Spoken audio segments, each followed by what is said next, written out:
Story time. So guys, I appreciate you sticking with this series for so long. I know that I drug this out to, who knows how many videos at this point. I'm still editing them, and we finally got the bike up and running, and I think I've got it right where I need it to be for the customer. So as you remember, when we started out, it had numerous running issues and idle issues and concerning compression figures. So all of that has been taken care of. So you've seen in the videos, we did a head gasket on the bike, we did new rings, we did new coils. We went through a lot of different checks, whether it be ignition and carburation and whatnot. So everything has been gone over, and we're finally at that right combo right now. So this thing was a little bit tricky, but you know, they all tend to be these older bikes when you get into like carburetor tuning and whatnot, and trying to diagnose, you know, some older issues. It's just, you know, it's a little bit difficult. So sometimes it's hard to find information on, but keep with it, keep trying to figure it out.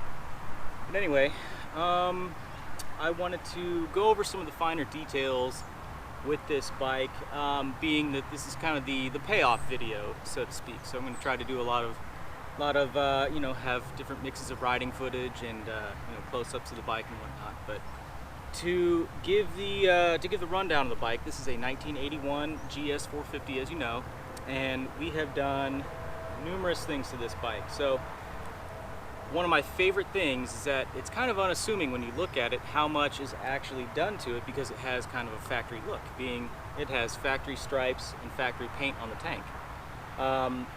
But I've complemented that with like a fly screen, a high fender, and then the rear fender also being striped in a similar pattern, you know, fabricated, painted. The side covers, those are also factory, but I did remove the stripes on those because they followed a different angle. So the original seat on the bike was for a custom unit. It had kind of like a slope to it, and yeah, like more of like a touring kind of style. So it had like a cruiser look to it. So everything was kind of laid back.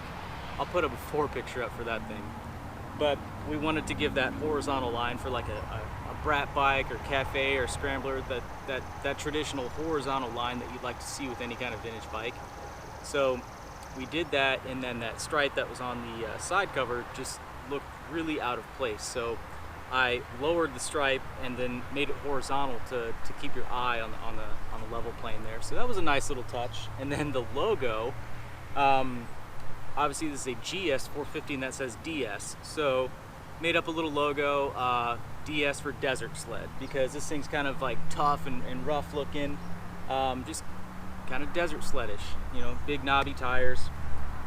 Speaking of the tires, these are a 18 and 17 inch combo instead of a 19 and 16, which this thing had stock. These are wheels off of just other model GS450s, and there are lots of wheels that will fit. You just kind of have to do your own research on that and hope to get lucky on finding one for sale. So we got lucky and found the exact wheels I needed. They've been powder coated, and beyond that there's nothing done to them except for like new wheel bearings. And then the front, I have polished the fork legs, smoothed what I can off of them, mainly polished. And then we have a set of stiffer progressive springs in here. And then new fluid, new fork seals, of course.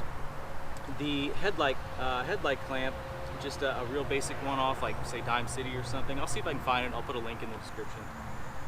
With a nice halo light here. I've used these on a few bikes, and I really like them. Has a nice cool built-in halo ring here. It's just a nice classy looking light, and it's not that expensive. Moving up, we have the factory gauges.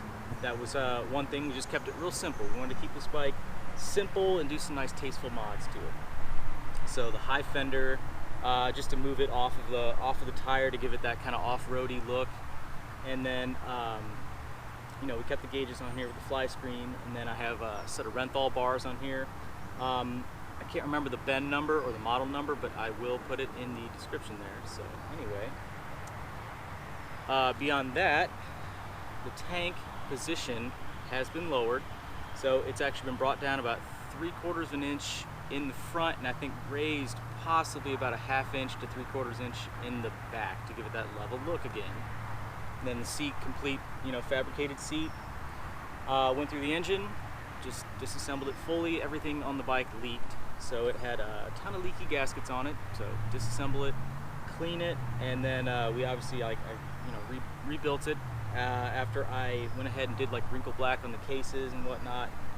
So you see I had to go back in and I went ahead and did rings. Obviously that's why you're here. So stock air box, that's helps with tuning, and it just helps keep everything clean. So should take this thing off-road, he's not going to get a bunch of grime and dirt on the pods or like a more open element filter. So this is more like a more secure, clean package. And then out back, I did a lot of work on the rear hoop to make it look almost like a factory fit with where the shock mount comes up. So I'll try to put some photos in here now on what that looked like as I made the cuts and then did the hoop within that. And then being that it's an off-road bike and a scrambler, I wanted to keep kind of like a grab bar on it for, you know, if you're moving this thing around, if you're on the trail, you get stuck, you know, you gotta like lift the bike somewhere. So I wanted to keep that hoop as a grab bar. So I built the seat a little bit short and tried something new with that. I think it turned out really good. It's super convenient for moving the bike around, so it does its purpose. And then kind of the final thing out back would be a set of progressive springs. I think they're 412 series with an actual heavy duty rate spring, because he does, we did keep passenger pegs on this, albeit the mounts are slightly modified. They're moved a little bit to work with the exhaust.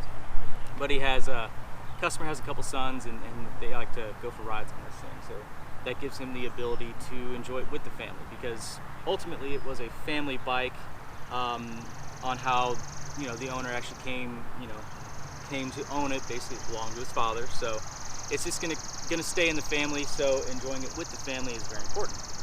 Anyway, that's kind of a quick rundown of the bike. I mean, there's a lot of details on it that you'd have to just kind of get up close, like skid plate and exhaust, and just some of the details with you know, the textures and paint and aluminum brackets and stuff like that. But overall, I really like this bike, and I hope that you guys have enjoyed the video series so far.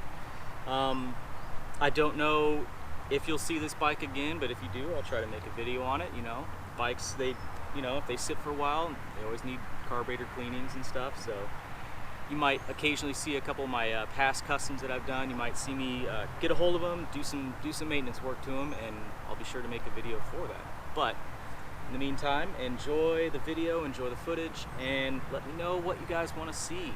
So I'm just trying to crank out content, and I want to know that you guys are either enjoying it or that I'm covering what you guys want. So anyway, thanks for watching.